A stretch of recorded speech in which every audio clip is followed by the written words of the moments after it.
Buenas tardes, sean todos bienvenidos al webinar Bienestar Emocional y Prevención del Contagio, aportes desde la psicología. Esta actividad hace parte del ciclo de charlas gratuitas ofrecidas por la Dirección de Educación Continua, en conjunto con diferentes facultades de la universidad, en esta ocasión, conjunto con la Facultad de Ciencias Sociales. Con este espacio queremos ofrecerles nuevas alternativas para que continúen aprendiendo en cualquier momento de su vida. Antes de iniciar, les recordamos que al finalizar tendremos un espacio para responder sus preguntas, por lo que los invitamos en el transcurso de la actividad a enviarlas a través del chat al panelista preguntas y respuestas o por el espacio que se llama P y R. El día de hoy nos acompaña Enrique Chaux. Enrique es físico e ingeniero industrial de la Universidad de los Andes y doctor en educación y magíster en riesgo y prevención de la Universidad de Harvard en Estados Unidos. Actualmente es profesor titular del Departamento de Psicología de la Universidad de los Andes. Sin más preámbulo, le cedo la palabra a Enrique para iniciar esta actividad. Enrique, bienvenido. Hola, muy buenas noches a todas y todos. Muchas gracias por acompañarnos hoy. Yo hoy estaré moderando esta sesión y estoy muy emocionado de poder estar aquí con ustedes, compartiendo esto que estamos haciendo, esto que está haciendo el Departamento de Psicología con investigaciones sobre estos temas tan relevantes y tan difíciles de la actualidad. Yo quiero antes de iniciar, aprovechando mientras otras personas se van conectando, quiero contarles algo del Departamento de Psicología. Si pueden, por favor, presentar esa diapositiva. Perfecto. Entonces, no solamente, pues sé que muchos de los que están presentes conocen muy bien el departamento, pero quizás otras personas no. Entonces, quería como presentarnos un poco. Somos un departamento que tiene 4 programas. Tiene un pregrado en psicología que estamos próximos a cumplir 50 años.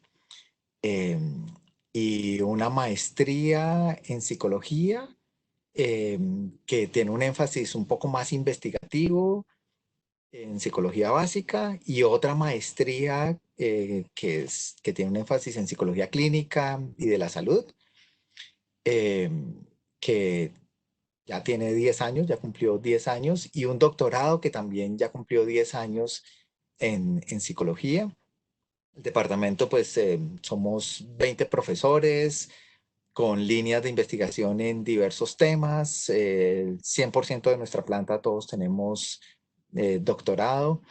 Y pues estamos muy interesados en hacer investigación de punta, en hacer innovaciones pedagógicas.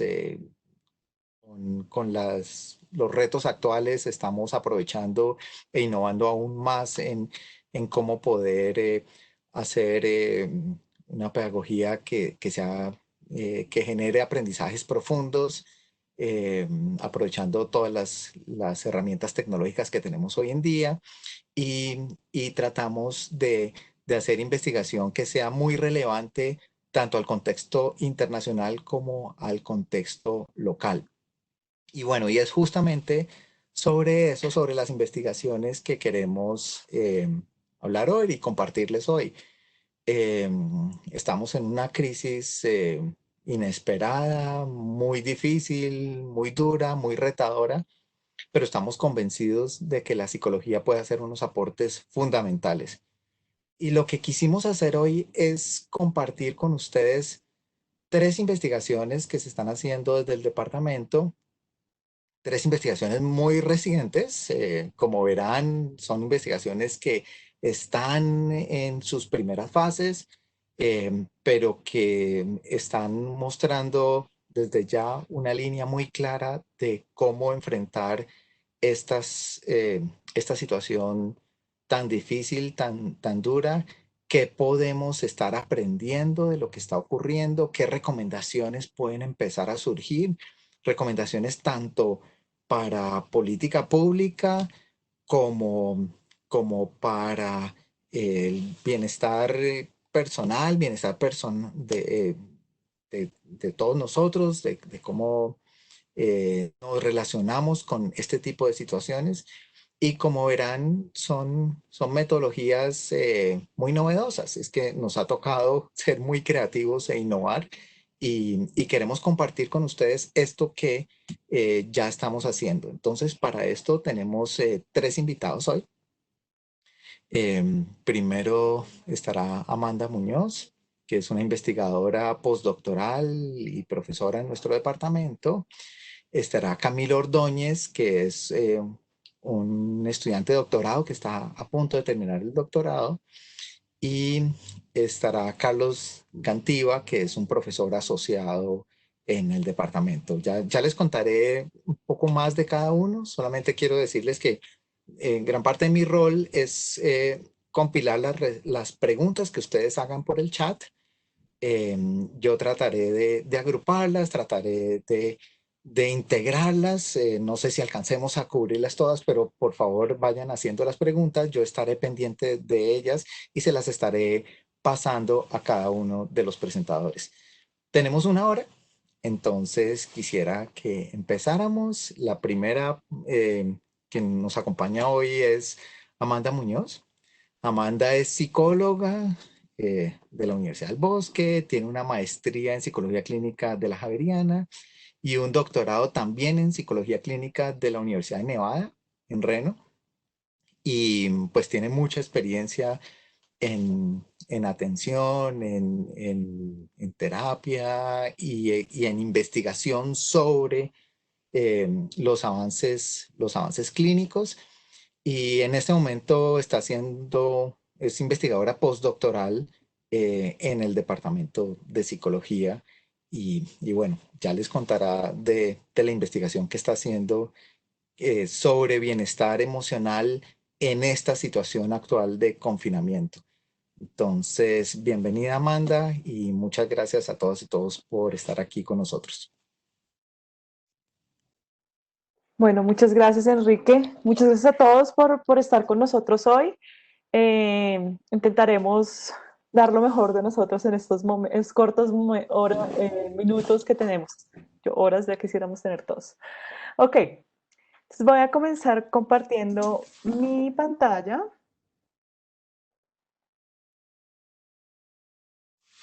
Ok,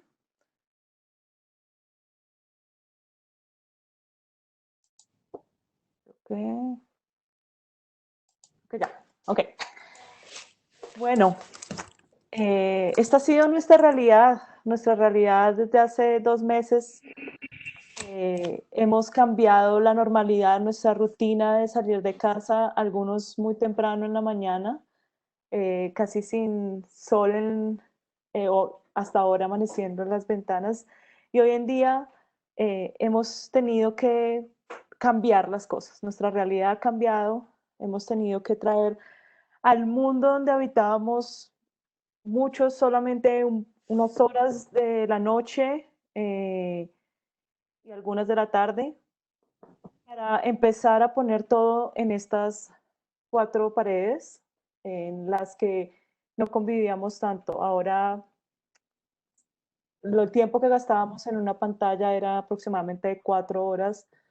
Hoy por hoy compartimos allí 8 horas de trabajo, a veces más horas con nuestros compañeros. Todo esto se ha ido reduciendo a 21 pulgadas o menos horas o menos tamaño durante el día. Pasamos de nuestra pantalla del computador a nuestra tablet y luego a nuestros celulares y así rotamos todo el día. El espacio que compartíamos fuera de hacer ejercicio ahora también es parte de la pantalla.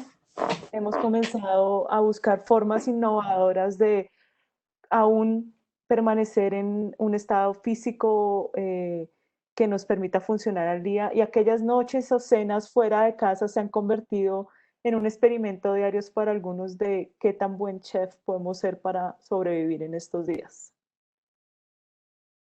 Es indudable que el COVID ha cambiado nuestra rutina, ha cambiado lo que éramos.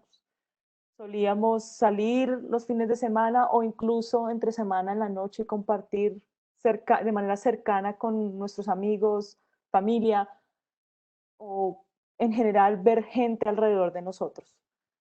El distanciamiento físico se ha vuelto la norma y esto implica un reto. ¿Qué sabemos sobre el impacto de las cuarentenas hasta ahora en la gente? El impacto psicológico. Hemos visto o se ha encontrado en la literatura que las personas dentro de la cuarentena pueden generar diferentes tipos de dificultades emocionales. Algunos se reencuentran con estados emocionales de tristeza, otros con estados emocionales de angustia por la incertidumbre que deja este tiempo solos en casa o acompañados, pero sin saber cómo manejar las situaciones allí con otras personas. La descarga y el bombardeo que ahora tenemos de información ha sido gigante, no solamente porque el trabajo ahora viene a casa y tenemos que tratar de manejar las diferencias entre estar trabajando y estar compartiendo con las personas que queremos, sino también porque el bombardeo que puede venir de nuestros celulares, de nuestras tablets, ha incrementado.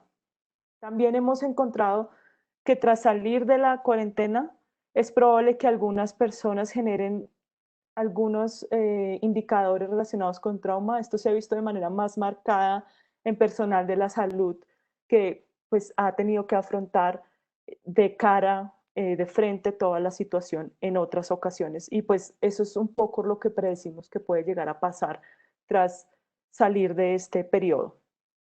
En resumen, hemos estado viendo y vamos a ver por un tiempo altos niveles de malestar o estrés psicológico en relación con cómo estábamos antes de este periodo. ¿Cómo hacer para trabajar con esto? Somos, somos seres sociales y esta cuarentena nos ha obligado a empezar a crear distancia social. Esperaríamos que fuera solo física, pero muchos de nosotros, dados que vivimos solos en casa o que vivimos solo con algunas personas cercanas, pues hemos tenido que romper eso que nos ha hecho humanos, eso que nos ha hecho evolucionar. Para poder sobrevivir como sobrevivimos, teníamos que casar juntos, teníamos que criar hijos juntos y hemos tenido que abordar sin fin de dificultades juntos. Pero este tiempo nos llama a un reto. Y aunque por desde hace un par de décadas habíamos comenzado a reemplazar esa cercanía, ese contacto físico, esos abrazos por likes, tweets, mensajes en TikTok.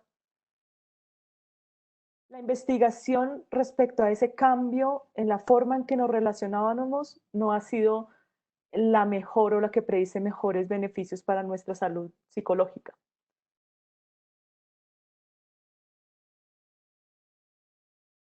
Jean Twenge, quien ha estado investigando por años la generación del iPhone, la generación que empezó a crecer y a desarrollarse como adolescentes después de que el iPhone surgiera, ha encontrado datos interesantes acerca del impacto de estar hiperconectados electrónicamente y hipoconectados socialmente, físicamente hablando. Lo que ha encontrado ella ha marcado diferentes patrones en lo que tenemos que empezar a observar y a generar mayores cambios para nuestro bienestar. Una de las cosas que ha encontrado es que esta generación que siempre estaba conectada, nunca supo que era un cassette o que era un CD, sino siempre ha oído música a través de Deezer o de cualquier tipo de plataforma electrónica, es que el número de contactos con personas fuera de casa ha disminuido de manera brutal. Mientras que las generaciones desde el 70 hasta el 2000 aproximadamente gastaban entre 2.7 a 3 horas diarias con amigos fuera de casa, sin la presencia de los padres. A partir de 2017, cuando sale el iPhone, empezamos a ver una caída gigante en esas relaciones. Y para el 2012, cuando las personas empiezan a estar mucho más conectadas, hay muchos más aparatos tecnológicos, la picada ha sido monumental en términos de salir con amigos. Esto también ha impactado nuestra forma de relacionarnos románticamente. Mientras que las generaciones antes del 2000 en un 80% tenían citas fuera con sus potenciales parejas o con sus parejas esta generación ha ido cayendo en esos indicadores. El porcentaje a 2015 de adolescentes teniendo cita era del 30% para personas de media escuela, mientras que ya a punto de graduarse era del 50-55%. Y mientras pensamos que estas redes sociales habían estado hechas para conectarnos con otros y sentirnos más cercanos a otros, lo que ha encontrado la investigación es de hecho un efecto totalmente opuesto.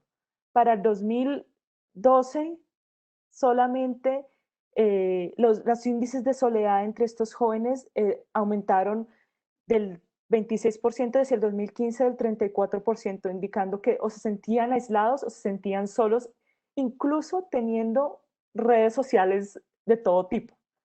Pero esto también tiene que ver con el impacto de no tener tantas interacciones del uno a uno.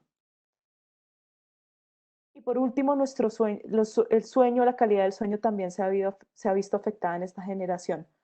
El porcentaje con lo que los adolescentes dicen dormir menos de 7 horas ha aumentado de manera drástica desde el 2012. Hasta el 40% de los jóvenes dicen dormir menos de 7 horas.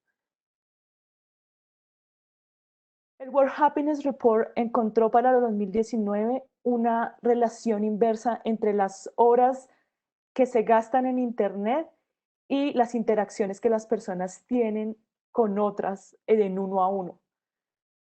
Si esto no fuera suficiente desde el 2012, cuando empieza a haber esta hiperconectividad del que estaba hablando, los índices de felicidad han decaído también dramáticamente, así como las horas de sueño.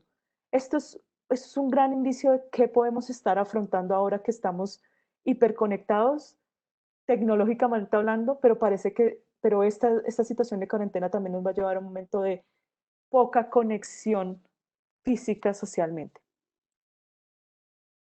Y mientras nuestros padres, la generación X y quizás los millennials trataban de navegar con, con este elefante blanco llamado celulares que están allí en todo lado y trataban de balancear eso, parece que la cuarentena nos va a tocar, nos está mandando un mensaje a todos de, bueno, ¿qué vamos a hacer? Ahora estamos todos en una situación de uso dramático y de horas constantes frente a estas pantallas. Esto nos ha abierto grandes preguntas. ¿Qué tenemos hoy por hoy que decir y qué hacer con respecto a estas situaciones? ¿Sí?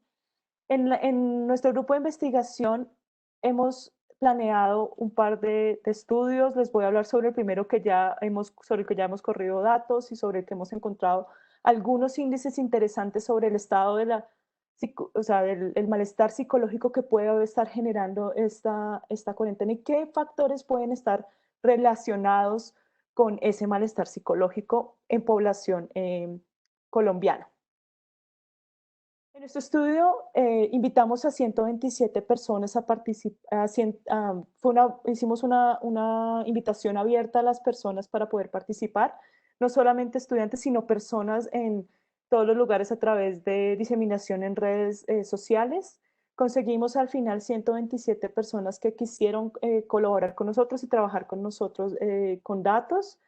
Y de estas personas, al final tuvimos 109 personas las cuales nos reportaron índices de estrés psicológico superiores a los índices reportados por gente fuera de la pandemia, antes de la pandemia. Cuando comparamos los índices y seguimos a estas personas por 15 días, les pedíamos que por 15 días registraran sus estados psicológicos, las actividades que hicieran, y cuando comparamos del día 12 de cuarentena que empezamos a recoger datos al día 27, o sea, 15 días después, no encontramos ninguna diferencia. Es decir, las personas aún siguen reportando altos índices de estrés psicológico después de iniciar la pandemia. Eso quiere decir que tenemos algo que hacer, o sea, es importante para nosotros poder entrar allí. Recuerden, tenemos esto del aislamiento físico en el que estamos y estamos ahora hiperconectados, que pues parece ser no ser el mejor momento para nosotros como seres sociales. Al buscar sobre indicadores que nos pudieran decir qué se relaciona con este malestar psicológico, encontramos que la forma en que la gente maneja sus emociones es muy importante. Así que decidimos relacionarlo, ver qué pasa con las formas en que la gente maneja sus emociones y el estrés psicológico. Cuando evaluamos el estrés psicológico con las estrategias de manejo emocional, encontramos que aquellas personas que tienden a suprimir sus emociones, no hablar de ellas, ocultarlas, hacer como si no estuviera pasando nada, tienden a indicar un mayor índice de estrés psicológico. ¿Sí? Encontramos una relación del 0,42%, lo que indica que la relación es moderada entre el estrés psicológico y el hecho de que yo suprima mis emociones y no quiera verlas. Cuando hicimos nuevamente la evaluación a los 15 días de iniciar, o sea, los 27 días de la pandemia, ahora encontramos una relación positiva, negativa, negativa, se me olvidó poner ahí el negativo, qué pena, por el 0,2, entre el uso de reevaluación de los hechos y el malestar psicológico. ¿Qué quiere decir eso? Que cuando yo evalúo lo que está pasando en mi contexto y miro qué lo está generando, tengo menos malestar psicológico. Es decir, cuando veo mis emociones, cuando veo el contexto que lo genera. Mientras que las personas que siguen suprimiéndolo tienden a reportar mayor estrés psicológico. Eso nos dice probablemente es a dónde tenemos que ir. Probablemente tenemos que empezar a hablar de las emociones, a ver cómo nos afectan, a ver qué pasa en el ambiente que podamos manejar y que, pues, dadas las condiciones, no podemos hacerlo. A la par de esto, también hemos venido haciéndonos preguntas y sobre esto estamos aún en trabajo de análisis de datos y es, la investigación ha mostrado que el hecho de tener patrones saludables de alimentación, el hecho de mantener un estado físico activo, dormir bien y mantener algo de contacto social suele generar cambios en el estrés psicológico que experimentamos, en nuestro malestar psicológico. Ahora nos preguntamos, ¿eso es estable todo el tiempo? ¿Qué pasa si yo durante los diferentes días, unos días como bien, otros días no como tan bien, otros días hago ejercicio, otros días no hago ejercicio?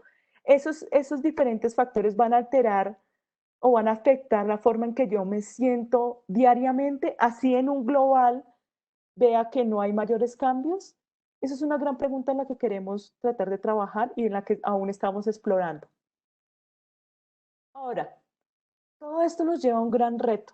Tenemos que generar cambios, tenemos que ver qué podemos cambiar y qué no podemos cambiar. Y para eso tenemos que mirar dónde habíamos estado antes de iniciar esta cuarentena. Lo que nos mostraba la investigación acerca de los indicadores relacionados con felicidad era que, de nuevo, el ejercicio, el dormir bien nos ayudaban a sentirnos más felices, mientras que estar todo el tiempo, mucho tiempo en internet, hablando por celular o viendo videos en este, no eran lo que nos ayudaba a sentir muy bien. Entonces ahora estamos en el segundo escenario que tendríamos que empezar a ver cómo modificarlo de manera que en lugar de llevarnos hacia un lugar donde no nos sentimos tan cómodos en el día a día, nos pueda llevar a facilitar que conectemos con esas cosas que ahora no podemos hacer al estar en cuarentena. De ahí surge esta idea de, bueno, ¿cómo navegamos para superar el tiempo en cuarentena? La investigación, como les mostraba, nos ha mostrado esos dos polos, ¿sí? Estar con gente o al menos cerca gente nos ayuda a conectarnos socialmente y a hacer más estrecho ese lugar que vemos a veces solitario de cuatro paredes en nuestra casa. Parte de lo que queremos ver es qué pasa si reformamos eso que llamamos conexión social y en lugar de tener que estar todos juntos, apretados y muy cerquita para sentirnos cómodos, podamos planear intencionalmente formas de conectarnos con aquellos con los que vale la pena o con los que sentimos que vale la pena pasar nuestro tiempo. Una actividad social mucho más intencional. Lo otro que nos preguntamos es cómo ayudar a que la gente pueda manejar sus emociones, cómo ayudarlos a sentirse más cómodos con toda esta experiencia que es inevitable y que nos trae el hecho de ser humanos. A eso lo llamamos regulación emocional. Durante estos días de cuarentena, el reto es, bueno, ¿cómo cultivamos eso?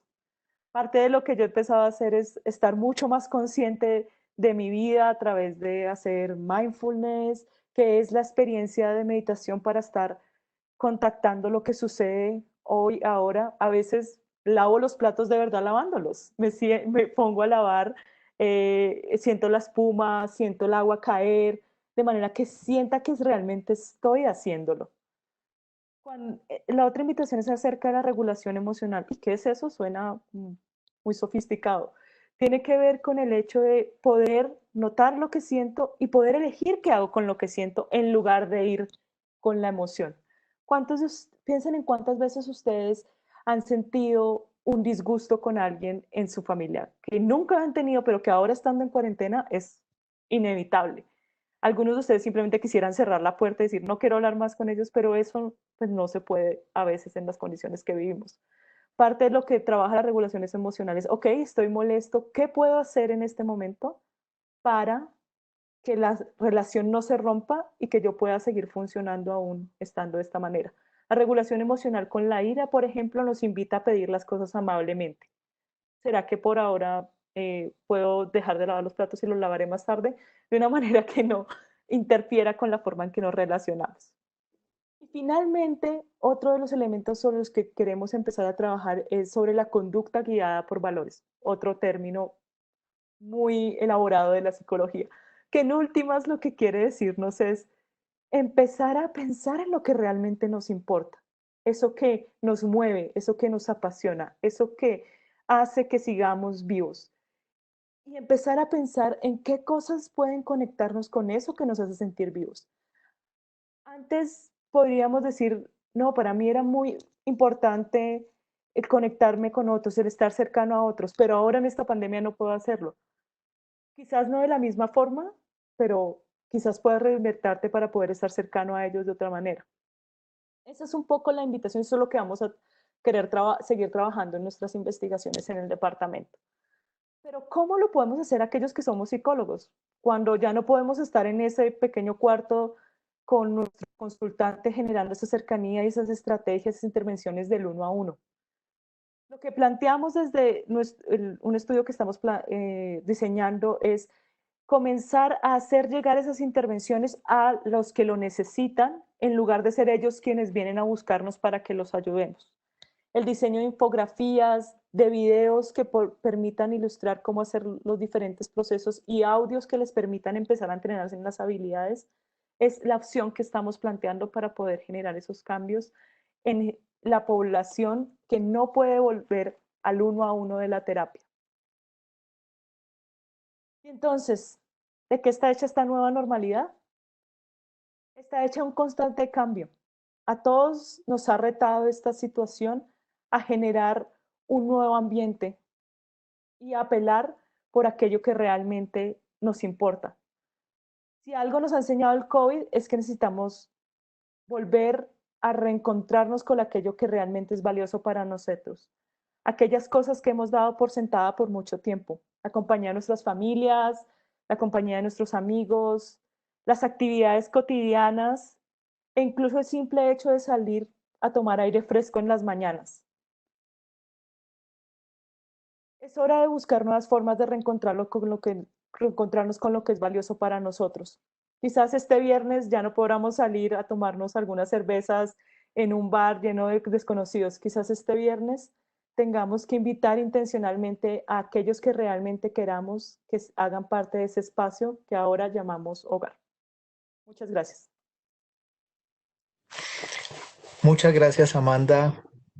Muchas gracias por esos resultados rigurosos de investigación que nos presentas y también por las recomendaciones prácticas de lo que podemos hacer en el día a día y también lo que podremos hacer este viernes. Eh, Muchas gracias. Muy chévere. Les recuerdo que yo estoy tomando preguntas por el chat. Entonces las estoy recogiendo y esas preguntas haremos después de las 3 presentaciones. Haremos las preguntas a todos. Siguiente presentador es Camilo Ordóñez. Entonces, Camilo, si puedes ir compartiendo tu presentación y Amanda, si puedes salirte de esto para que Camilo pueda entrar. Muchas gracias. Entonces, Camilo es filósofo y con maestría también en filosofía de la Universidad Nacional.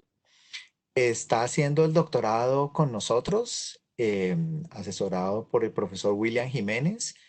Está en la fase final de su doctorado en psicología y está haciendo una investigación relacionada con normas sociales y normas morales. Y justamente con esta situación actual está aplicando lo que está investigando a las normas sociales y a las normas morales para prevenir el contagio, que es otro de los grandes aportes que puede hacer la psicología ante esta situación. Camilo es además profesor en el Departamento de Filosofía de la Universidad del Bosque. Entonces, Camilo, bienvenido y muchas gracias por compartir con nosotros esta investigación en la que estás trabajando con William Jiménez. Muchas gracias a Enrique por su presentación y a los organizadores del evento por la invitación. En efecto, en el día de hoy quiero compartir un proyecto. Estamos en una fase de pilotaje y muy próximos a empezar la recolección de los datos sobre cómo las normas sociales nos pueden ayudar en el cambio conductual en general en tiempos de crisis y específicamente en el COVID-19. Entonces, para empezar, entonces, quisiéramos invitarlos y también a través del chat vamos a enviar el link a que por favor los participantes entraran a esta página en una ventana sin cerrar esta, por favor, www.menti.com utilizando este código y respondieran esta preguntita en un minutico, ojalá, como una manera, digamos, de motivar el asunto, que es como un ejemplo de las cosas de lo que estamos investigando. Entonces, también a través del chat, Enrique creo que está haciéndonos el favor de compartir el link y el código. Y entonces, las limitaciones, por favor, en otra ventana, otra pestaña, sin cerrar esta, contestan esta preguntita, que en donde van a encontrar 4 mensajes. Y la idea es que se imagine que recibe uno de estos mensajes a través de su celular en este momento de confinamiento, por ejemplo, y después de leerlo, mire cuál de esos mensajes lo haría usted estar más o menos dispuesto a aumentar su frecuencia de lavado de manos. Entonces, a esperar y el código es 931718. Aquí ya, bueno, estamos recibiendo algunas respuestas, entonces vamos a esperar un momentico para recibirlas todas y hablar un poquito de eso y de esta manera pues, ilustrar un poquito la investigación que estamos realizando.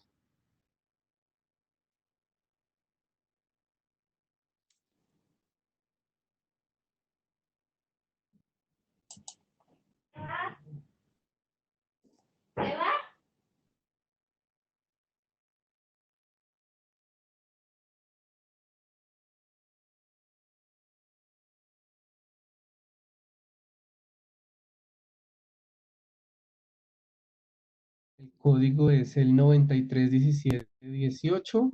Creo que unas personas están preguntándolo.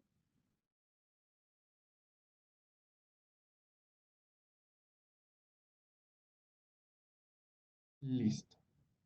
Y entonces, digamos que tenemos aquí, bueno, estamos viendo en tiempo real cómo van cambiando los mensajes.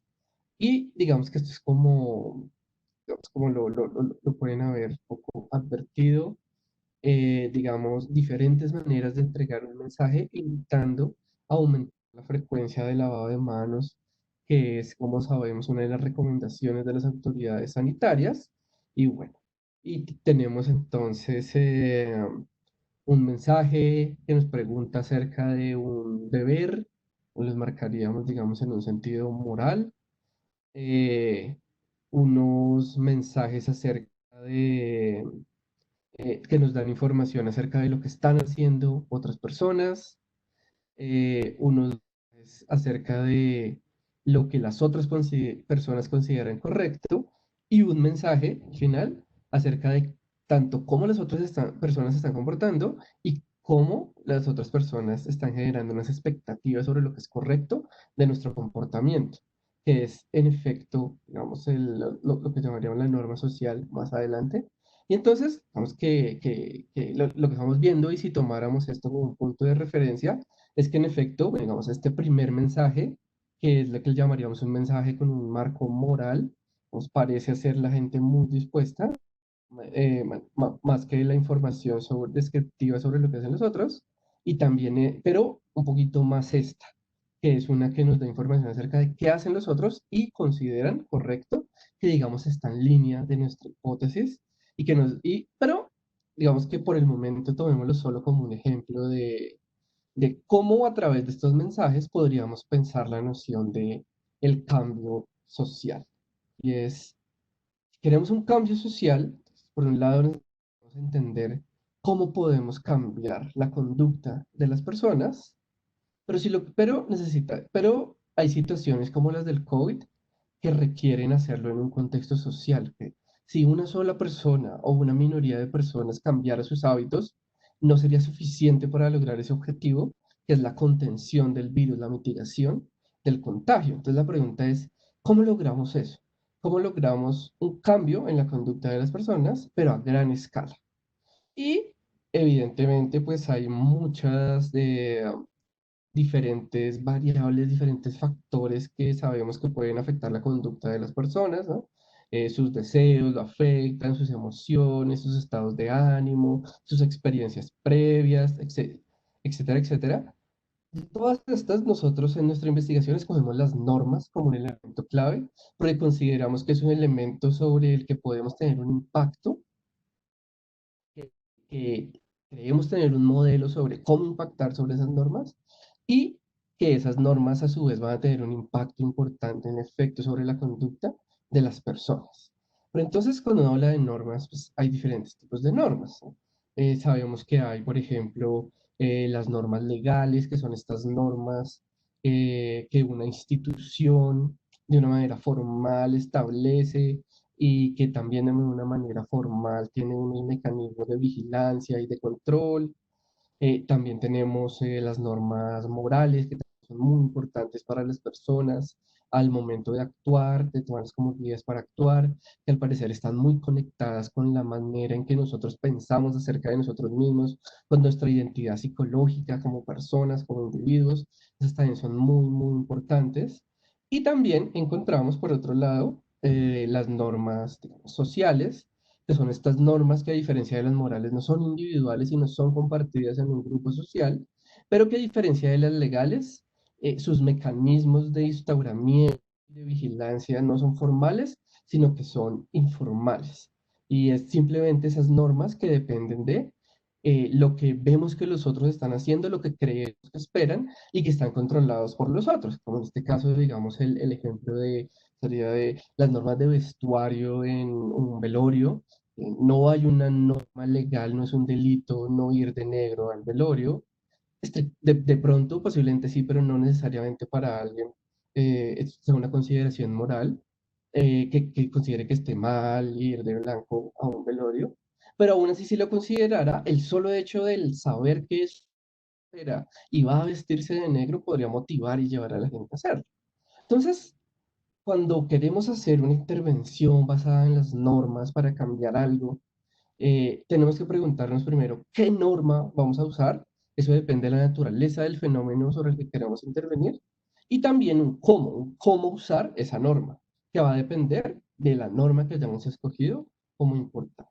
Entonces, en el caso del COVID, ¿no? Nos genera muchos, muchos, muchos retos, pero uno de los retos que queremos pensar es la necesidad de cambiar muchos de nuestros hábitos diarios. Pues la solución del COVID podríamos encontrarla en una vacuna, ¿m? Por ejemplo, pero mientras eso llega, o aún si eso llega también, las autoridades sanitarias nos están invitando a cambiar hábitos diarios de nuestra vida. lavarnos más las manos, que eso está demostrado que es una manera muy, muy efectiva de controlar las infecciones virales, bacterianas, no solo el COVID, muchas otras, guardar la distancia social si tenemos que interactuar, guardar un confinamiento principalmente voluntario, porque es muy difícil que las autoridades puedan estar controlando cada una de las personas que están en la calle, sobre todo porque hay muchos permisos, digamos, muy justificados para salir. Entonces, voluntariamente tenemos que entender cuándo es necesario no salir y hacer esa autorregulación. Entonces, pensando en COVID, pensamos en qué tipo de norma puede servir. Entonces, algunas personas han pensado, algunos investigadores en investigaciones obviamente muy recientes, que la manera correcta es enmarcarlo como un deber, y es decir, tenemos el deber moral de cuidar a los demás, no causarles daño, y por ende es un deber lavarse más las manos y todas estas conductas. Pero el argumento, y como nosotros lo pensamos en nuestro proyecto, es que si la salud pública es un bien común, es un bien colectivo, si las investigaciones previas parecen indicar que las normas morales son realmente la mejor manera de llegar a la consecución de esos bienes comunes, o si hay otras normas. Y lo que encontramos es que las investigaciones previas nos muestran en que para la consecución de esos bienes colectivos, de esos bienes comunes, parece ser más efectivo utilizar normas colectivas o normas sociales. Y por eso, entonces, tomamos como hipótesis la idea de que tal vez a través de tener un impacto en las normas sociales de las personas, podríamos llegar al logro de ese bien común. Pero entonces, ¿cómo hacerlo? ¿Cómo hacer un impacto y unos cambios a través de esas normas sociales, pensando en qué son y cómo surgen las normas sociales? Entonces, estamos utilizando una noción de norma social que es como muy usada hoy en día en las ciencias sociales, incluyendo la economía experimental y aún en el derecho, que es la de esta señora, que es una filósofa que se llama Cristina Vicchieri. Entonces, ella habla que las normas sociales tienen dos elementos. Por un lado, para una norma social es importante el elemento de qué están haciendo los otros, qué percibimos y qué creemos que están haciendo los demás, pero por otro lado también, qué creemos que los demás esperan de nosotros y consideran correcto. Esos dos elementos, que yo veo que hacen los demás y que yo creo que los demás esperan de mí, son los elementos que configuran una norma social. Entonces, a partir de eso nos hacemos la pregunta de cómo podemos tener un impacto sobre esas expectativas de la gente, esas expectativas acerca de cómo se están comportando las otras personas en su grupo social y cómo ellos esperan que nosotros nos comportamos.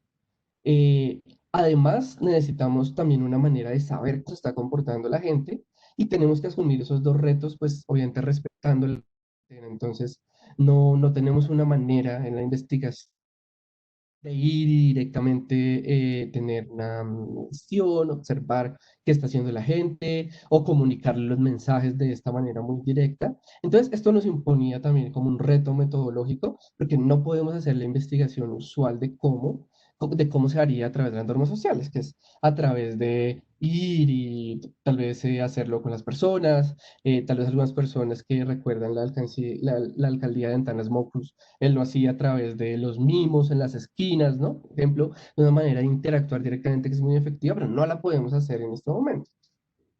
Ese reto metodológico lo asumimos a través de unos mensajes, dándole información a las personas. Entonces, a unas personas, en lo que llamamos pues, metodológicamente el grupo de control, vamos a pedirle simplemente información sobre su conducta. Por ejemplo, solo les preguntamos, ¿qué tanto se está lavando usted las manos?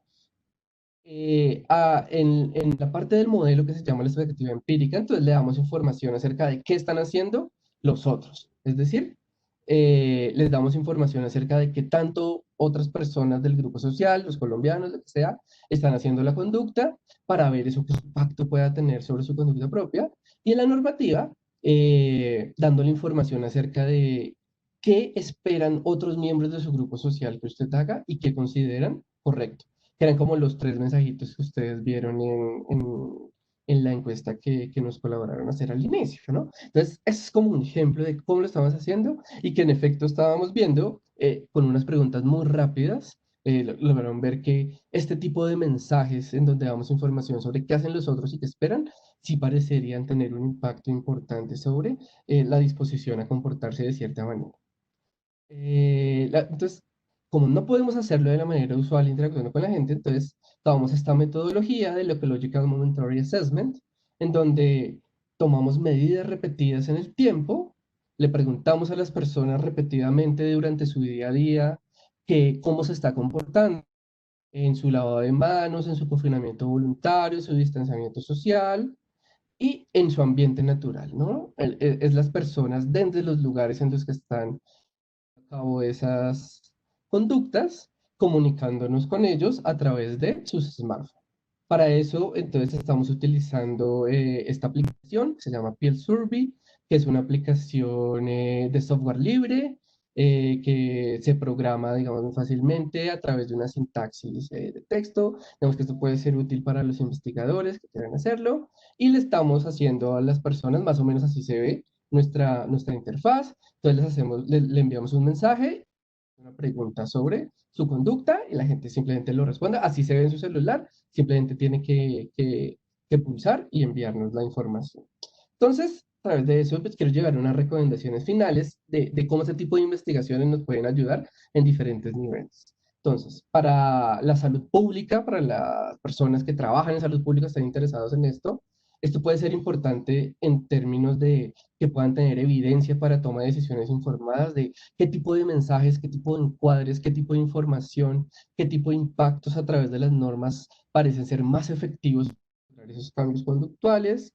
Para los investigadores, digamos, en psicología o en ciencias sociales en general, nos parece que puede ser útil primero que pudieran pensar en el modelo que estamos proponiendo para el cambio social y también nuestra metodología de intervención, pero sobre todo me parece importante, con esto cierro, y es todas las personas, esto puede ser importante porque nos da una guía de cómo podríamos impactar en la conducta de los demás. Y es, todos somos influenciadores, todos somos interventores, no a gran escala de pronto, pero sí en nuestro nicho, en nuestro grupo, con nuestros amigos, nuestros familiares. Y si quisiéramos ser cada uno de nosotros motores de ese cambio, entonces este modelo nos indica cómo podríamos hacerlo. ¿Cómo?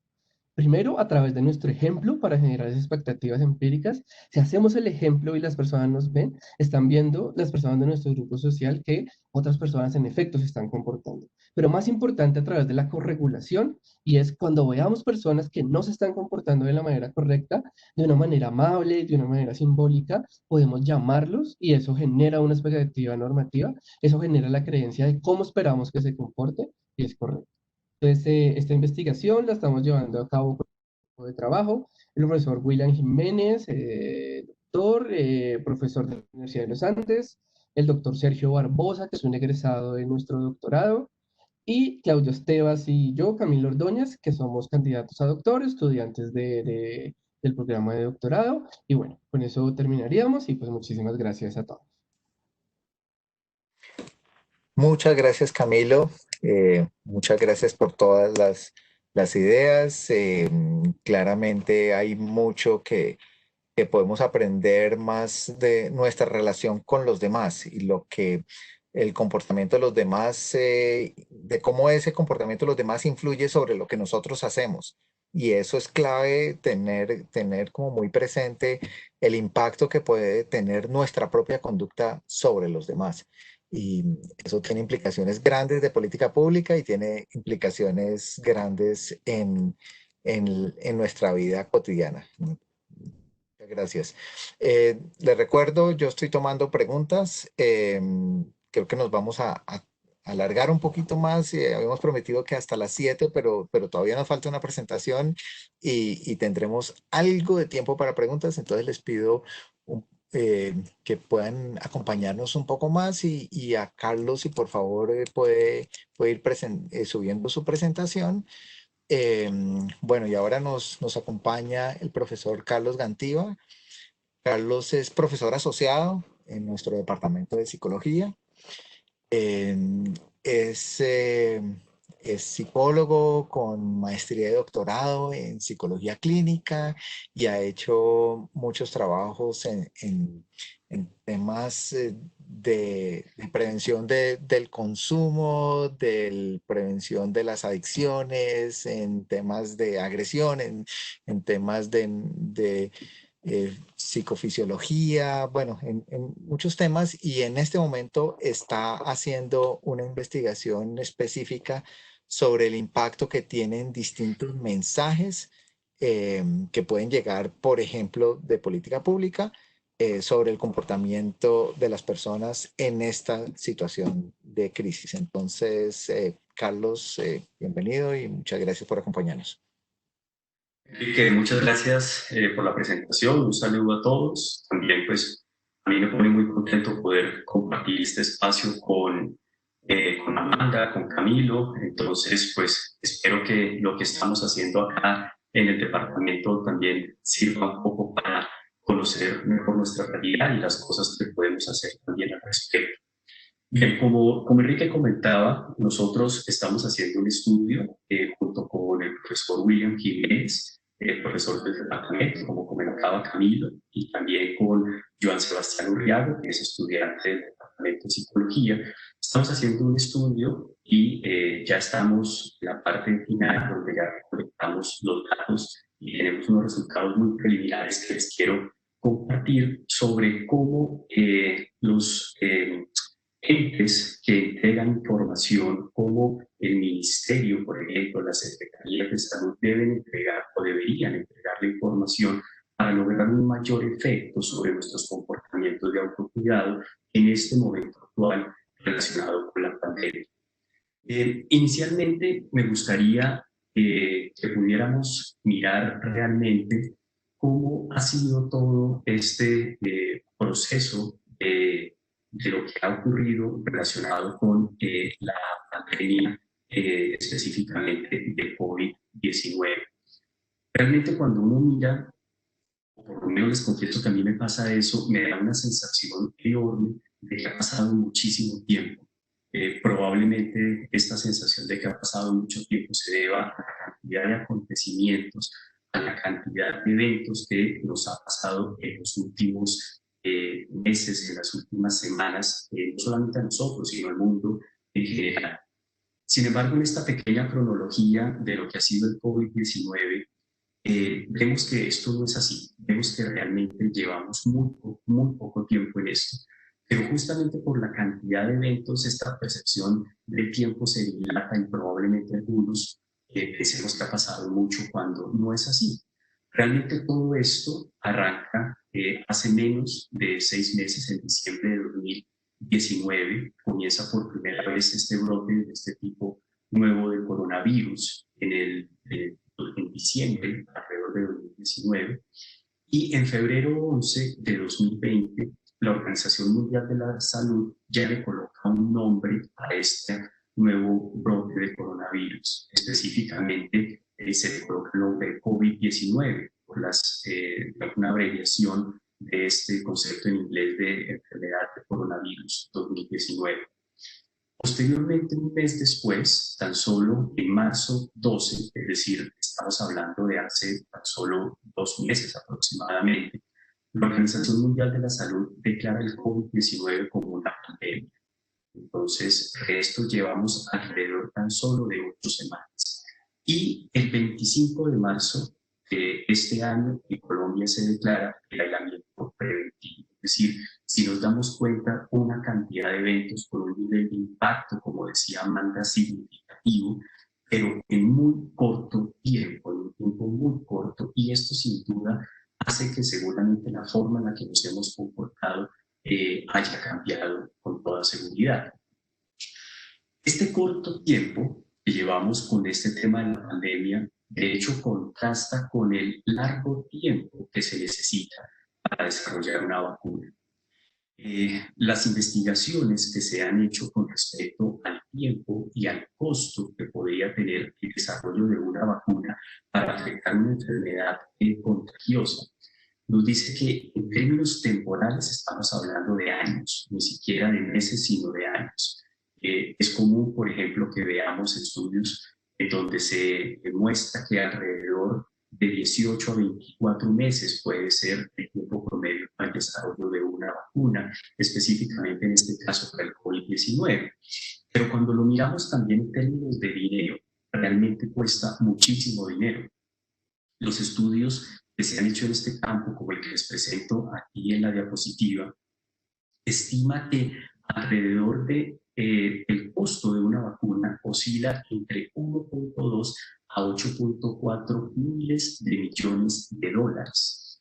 Y esto realmente es muchísimo dinero. Si nosotros lo miramos, por ejemplo, en pesos colombianos, estamos hablando entre 4.8 billones a 33.6 billones de pesos. Si colocáramos esta cifra en ceros, probablemente no nos alcanzaría la línea de toda una diapositiva. Es decir, es un dinero muy significativo y es un tiempo importante el que se demora en obtener una vacuna para una enfermedad como esta. ¿Qué se puede hacer entonces? ¿Qué es lo que la Organización Mundial de la Salud y qué es lo que ya varios estudios han comenzado a cada vez ser más claros en esto? Si es una enfermedad con alto nivel de contagio, si es un virus con alto nivel de contagio, si además de eso se va a demorar de manera considerable el desarrollo de una vacuna, probablemente debemos ser conscientes de eso, y que además el costo económico es alto, todo está llevando a que tengamos como principal elemento para hacerle frente a esta situación lo relacionado con los cambios en hábitos de comportamiento, con modificar nuestro comportamiento.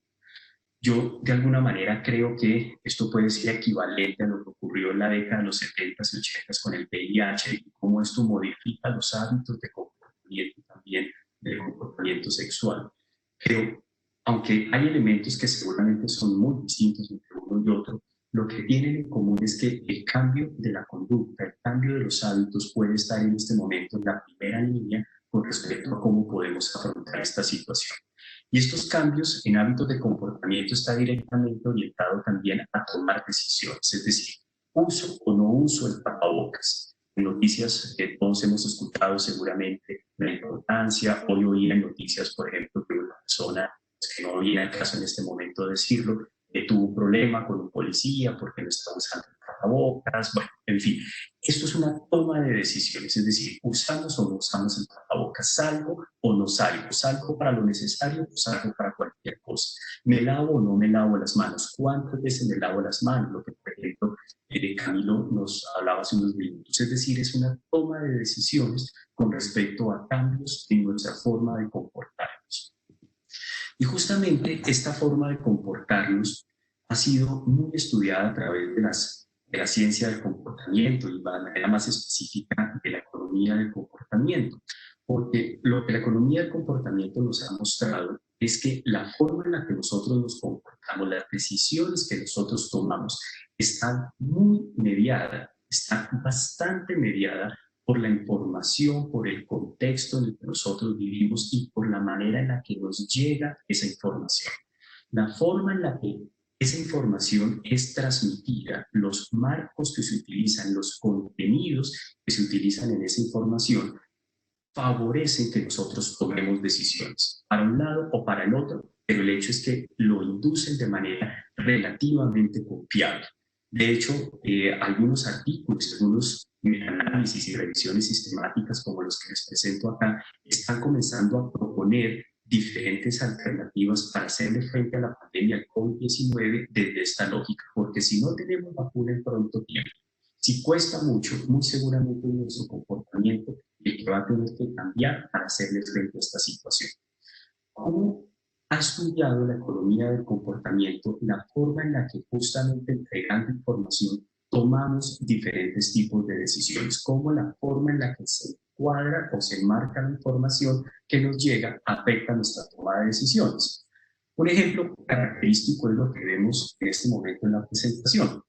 Seguramente un vendedor de carros, si nos dice que en el 80% de los casos el carro que nos está vendiendo no necesita ningún tipo de reparación en los primeros 2 años, pues seguramente nosotros vamos a verlo de una manera un poco más positiva y vamos a estar más dirigidos a comprar el carro. Por el contrario, no creo que los vendedores estén muy de acuerdo en que la forma de ofrecer el carro sea que en el 20% de los casos este carro necesita algún tipo de reparación en los 2 primeros años. Es muy posible que si nos ofrecen esta segunda opción, nosotros tengamos muchas reservas con respecto a comprar o no comprar el carro. Muy probablemente nosotros digamos, no, ese no es un buen carro, pero colocarlo que el 80% de las veces no necesita ningún tipo de reparación, normalmente se asocia a que nosotros más fácilmente tomamos la decisión de compra en este caso. Y esto lo vemos en temas de la cotidianidad, no necesariamente en temas tan poco frecuentes como el carro. La gente no está cambiando el carro cada día, cada semana. Pero, por ejemplo, con respecto a nuestros hábitos alimenticios, se ve muchísimo. Nosotros vamos a comprar, por ejemplo, un queso y el queso dice 90% libre de grasas y nos parece buenísimo, es decir, es un queso supremamente saludable. Probablemente si el empaque dijera 10% lleno de grasas, la mayoría de personas diríamos, no, tal vez no es tan buena idea comprar ese queso. Pero si nos damos cuenta es la misma información, es exactamente la misma información, pero entregada de manera diferente.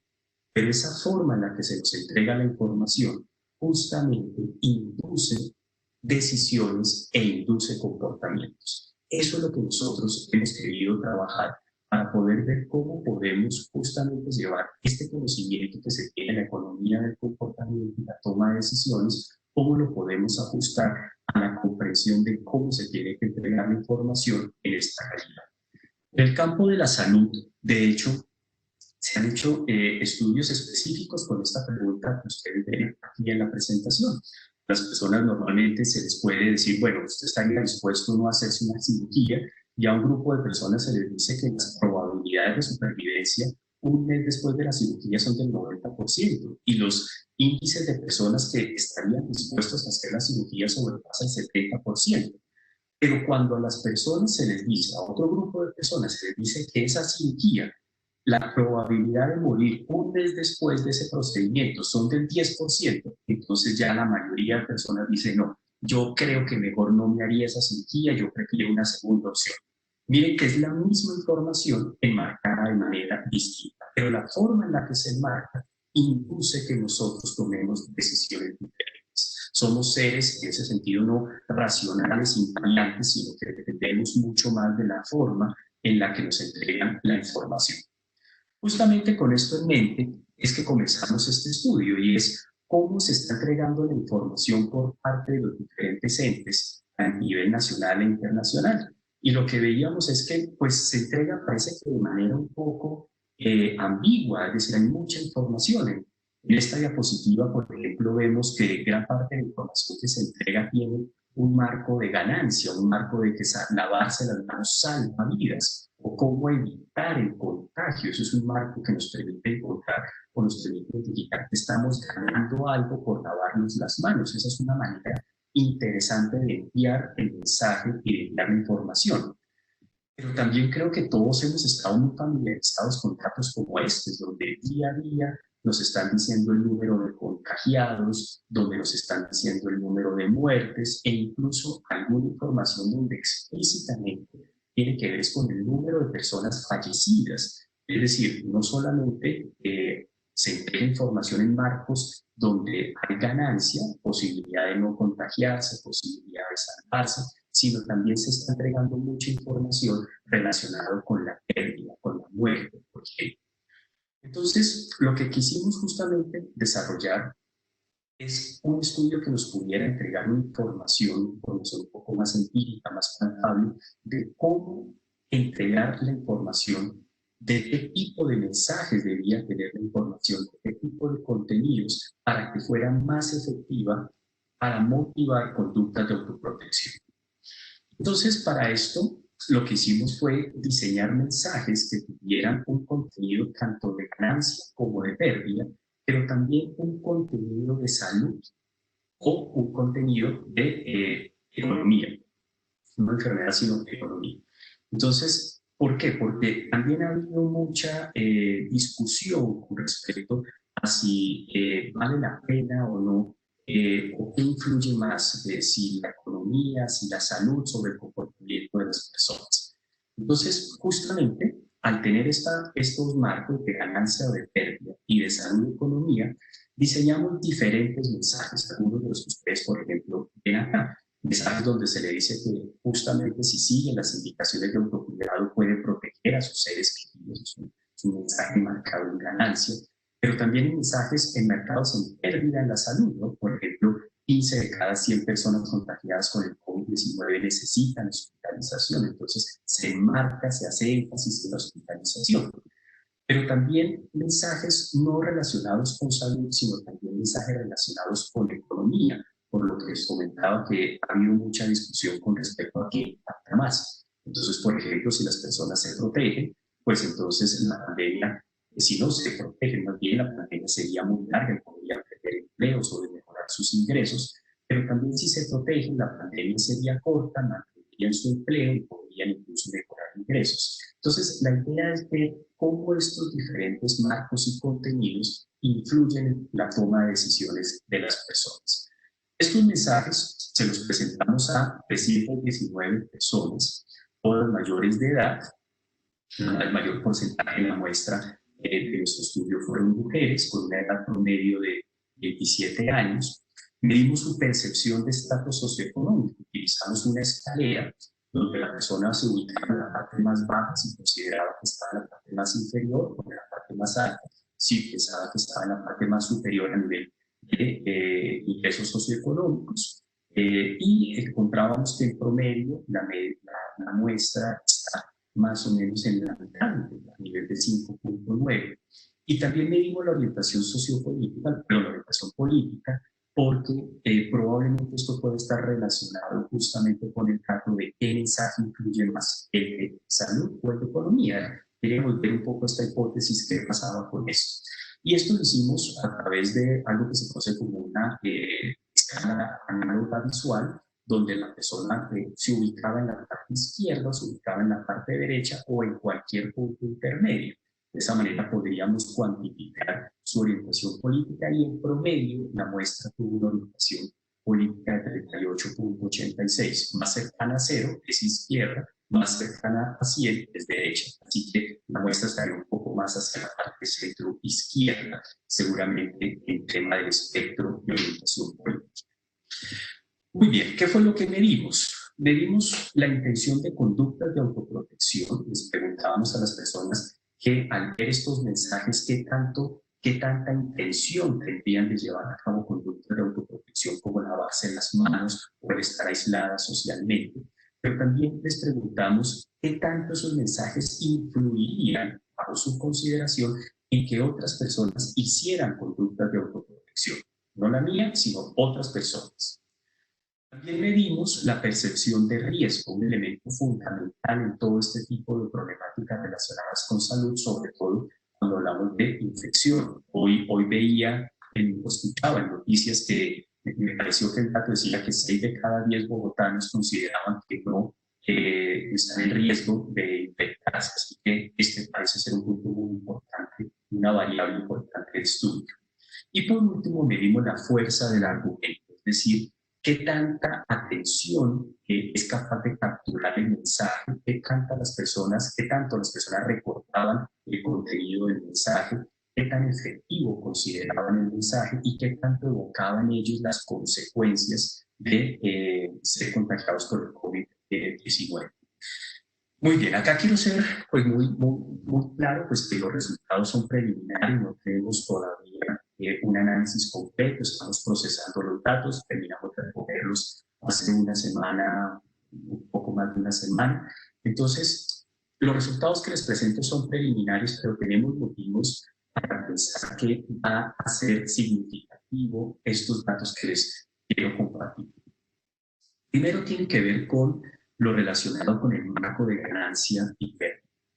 Todo parece indicar que los mensajes que están enmarcados en ganancia, es decir, lo que nosotros podemos ganar, lo que nosotros podemos evitar, porque evitar en este contexto también es una ganancia, evitar contagiarse es una ganancia, lo que nosotros podemos ganar haciendo conductas de autocuidado, parece ser el marco más útil para que las personas desarrollemos conductas de autocuidado y los valoramos como que tienen mayor fuerza. La ganancia, en ese sentido, gana sobre la pérdida. Así suena un poco raro. Sin embargo, cuando hablamos de la percepción de riesgo, los mensajes que nos indican lo que podemos perder tienen mayor impacto. Así que estos marcos lo que nos están diciendo es, si lo que queremos probablemente es inducir comportamientos de autoprotección, de autocuidado, los mensajes enmarcados en ganancia parecen ser más efectivos. Si por el contrario lo que queremos es aumentar la percepción de riesgo, los mensajes enmarcados en pérdida parecen ser más efectivos. En un segundo momento, con respecto a qué incluye más, qué contenido es más impactante, la economía o la salud. La gráfica creo que lo habla bastante bien. En todos los diferentes combinaciones, la salud es la que impacta más, es la que tiene la mayor influencia sobre la toma de nuestras decisiones, o por lo menos en el autorreporte de la toma de decisiones, la salud es el contenido más efectivo. Luego, probablemente, la combinación ganancia con salud sea la que mejor nos motiva a conductas de autoprotección y la combinación pérdida con salud sea la que más nos aumenta la percepción de riesgo. Muy bien, para finalizar entonces, pues algunas pequeñas conclusiones de lo que venimos hablando. Pues la idea básicamente de esto es poder, una vez tengamos la información ya bien analizada, poder entregarla básicamente a los que diseñan políticas públicas, Ministerio de Salud, Secretaría de Salud, con el objetivo de que tengan evidencia e insumos para poder orientar la forma en la que le llega la información a toda la ciudadanía. Un interés en este sentido muy particular. Siempre me ha gustado cómo podemos desde la psicología poder hacer estudios que afecten el diseño de políticas públicas. En ese sentido creo que tendríamos una buena posibilidad en esta situación. Y un primer conclusión sería entonces que estos mensajes que están enmarcados en ganancia y con contenidos en salud, como les decía, favorecen las conductas de autocuidado. Por el contrario, los mensajes que están enmarcados en ganancia y que también tienen contenido en salud tienen mayor impacto, pero cuando están enmarcados en pérdida, aumentan la percepción de riesgo. Finalmente, un elemento que consideramos desde el grupo de estudio, de investigación, que puede también ser muy útil es que esta información no solamente nos sirva para entregarla justamente a los entes que toman decisiones para políticas públicas, sino para la cotidianidad de todos nosotros. Cuando hablamos con nuestros seres queridos, nuestros padres, nuestros hermanos, nuestras parejas, y justamente queremos de alguna manera motivar a que ellos se comporten de una manera particular, con mayor protección, pues justamente podríamos utilizar esta información. Tal vez si queremos motivar a nuestro hijo, a nuestra hermana, para que utilice tapabocas, probablemente mostrarle las consecuencias positivas del uso de tapabocas para su salud sea mucho más útil que, por ejemplo, utilizar contenidos de economía o contenidos de bueno, pues en nombre de todo el grupo de trabajo, por supuesto de William, de Joan, muchísimas gracias y pues muy amables también por su presencia el día de hoy.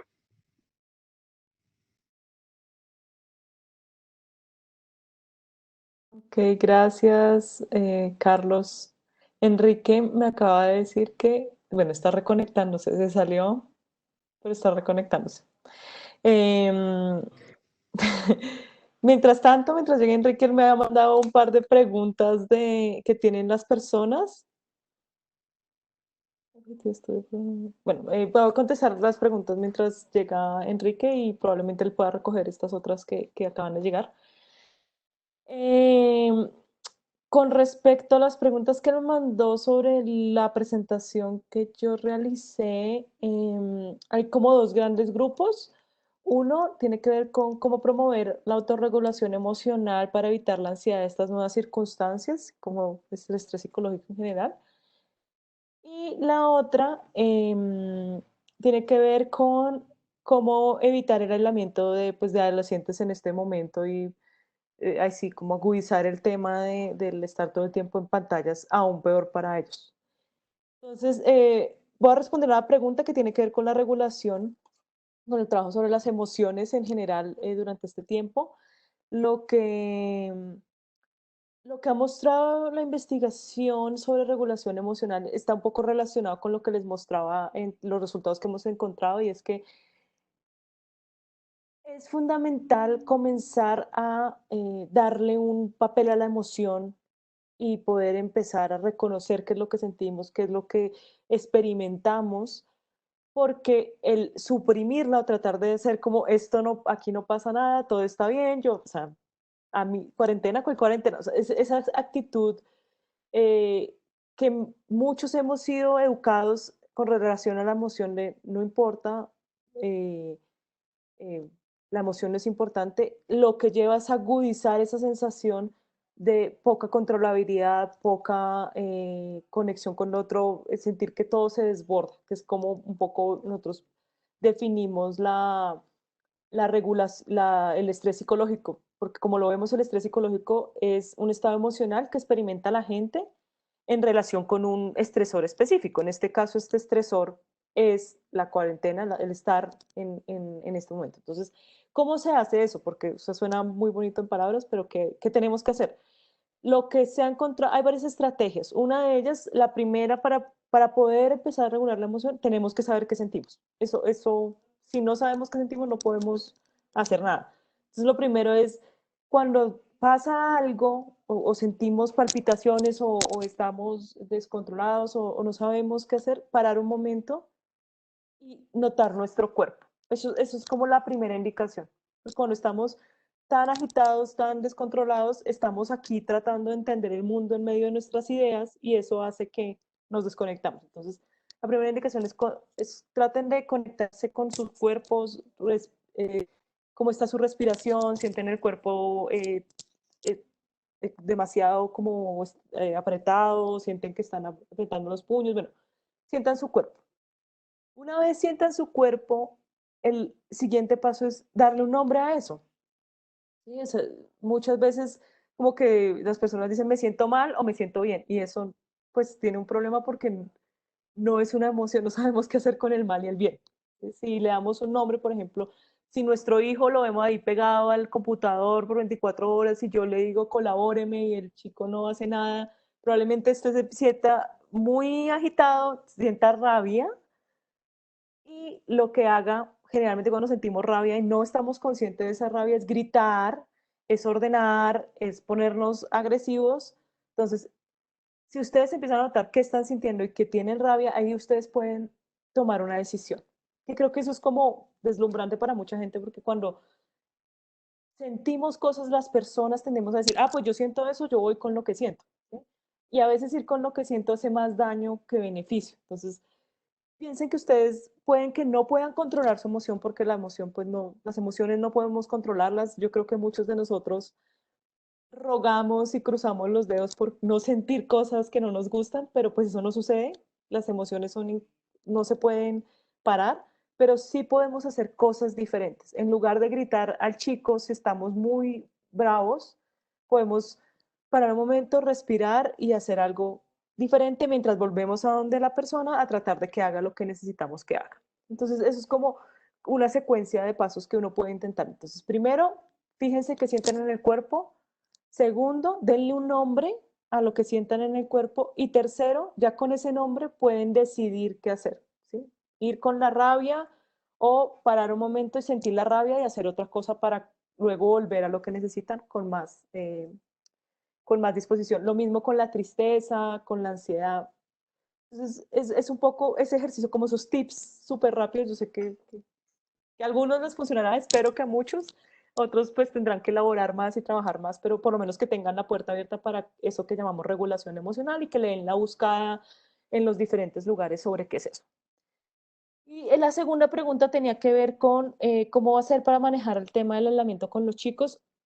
Me encantó lo que estaba diciendo Carlos con respecto a cómo entregamos el mensaje.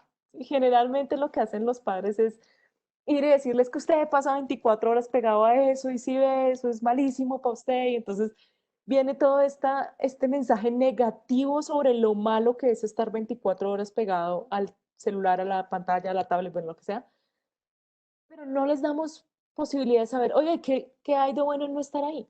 ¿Qué podría yo ganar? ¿Sí? A eso es lo que le llamamos valores, ¿sí?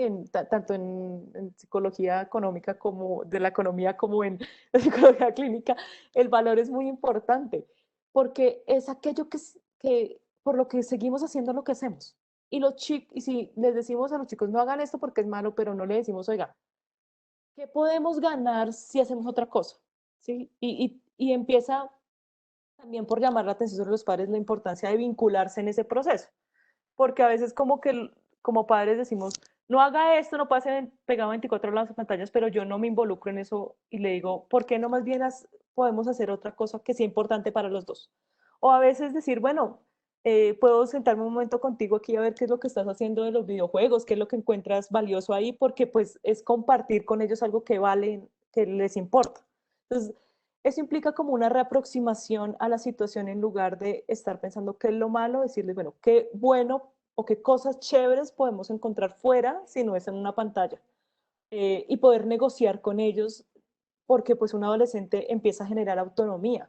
Si nosotros no les damos la posibilidad de decidir cuánto tiempo gastaron o cuánto tiempo no gastar, pues ellos van a generar una reacción negativa hacia la interacción. Entonces, apelar a los valores es súper importante. Piensen ustedes como padres, ¿por qué no quieren que el chico esté pegado 24 horas a la pantalla? ¿Qué quisieran para ellos? Cuando yo he trabajado con padres, la mayoría de ellos, yo les pregunto, ¿usted qué quiere para su hijo? ¿Cómo lo ve en un futuro? Y la mayoría de ellos simplemente yo quiero que mi hijo sea feliz. No he encontrado un padre que diga, quiero que mi hijo sea multimillonario. Bueno, algunos lo dicen porque piensan que es la forma de llegar a la felicidad. Pero finalmente muchos padres quieren la felicidad para sus hijos, que desde ese ámbito del valor de la felicidad, de que sus hijos se sientan confortables, es preguntarle también a ellos, ¿cómo podemos compartir un tiempo juntos que nos lleve a estar los dos felices en lugar de estar en conflicto todo el tiempo? A veces terminamos quizás sentados jugando media hora con nuestros hijos, Grand Theft Auto o alguna cosa así que nos permita conectar con eso que es importante para ellos. Entonces creo que es repensar el hecho de que hay cosas buenas y malas y más bien que hay cosas valiosas y que no hay cosas tan valiosas. Entonces como los dos elementos relacionados con las preguntas. Bueno, muchísimas gracias, Amanda. Em, Ahora, de hecho, tuve una crisis emocional porque me cerró esto y justo en el momento que yo tenía que hacer las preguntas, entonces me tocó hacer todo lo que tú dices, como de mirarme a mí, darle un nombre, angustia máxima, autorregularme, tuve que respirar, tuve que ver cómo me tranquilizaba y bueno, afortunadamente logré. Pediste ayuda, dijiste qué podías De hacer ayuda y que eso fuese y me efectivo. prestaste ayuda, estuviste ahí de red de apoyo, muchas gracias. Me anuncian los organizadores que se nos acabó el tiempo. Yo sé que hay muchas preguntas. Yo les acabo de enviar los correos electrónicos de Amanda, de Camilo y de Carlos. Ellos han aceptado responder preguntas por correo electrónico. Eh, Siento mucho que se nos haya pasado el tiempo, pero había mucho por compartir. Y bueno, en realidad estamos ante una situación muy difícil en la cual afortunadamente hay estrategias, hay mucho que hemos aprendido de lo que, de nuestra relación con la tecnología, de nuestro manejo emocional, de la regulación emocional, de las normas sociales, de a qué tipo de mensajes le hacemos caso, más caso que a cuáles otros, y todo eso lo estamos ampliando y lo estamos tratando de aplicar para entender mejor cómo manejar esta situación tan difícil y tan única nos ha llegado. Entonces, siendo casi 7:30, muchas gracias por habernos tenido paciencia y haber participado media hora más de lo que esperábamos. Pero bueno, el tema es muy importante. Ahí tienen los correos electrónicos. También me piden que les recuerde que hay una encuesta que está ahí en SurveyMonkey por si acaso quieren, eh, pues realmente nos serviría mucho recibir retroalimentación. Muchas gracias a todos, a todas. Que tengan una buena noche y que sigan adelante en todo lo que están haciendo. Perfecto, muchas gracias, Enrique, por moderar ese espacio tan interesante. Muchas gracias a los panelistas por su valiosa intervención y a los asistentes por enviar todas estas preguntas. Como lo dijo Enrique, por el chat compartimos los correos de nuestros panelistas para que puedan enviar todas sus preguntas y ellos con gusto la van a responder. Acabamos de compartir por el chat un enlace que les pedimos abran antes de irse. Es una encuesta muy corta en la que podrán contarnos cómo les fue en esta actividad.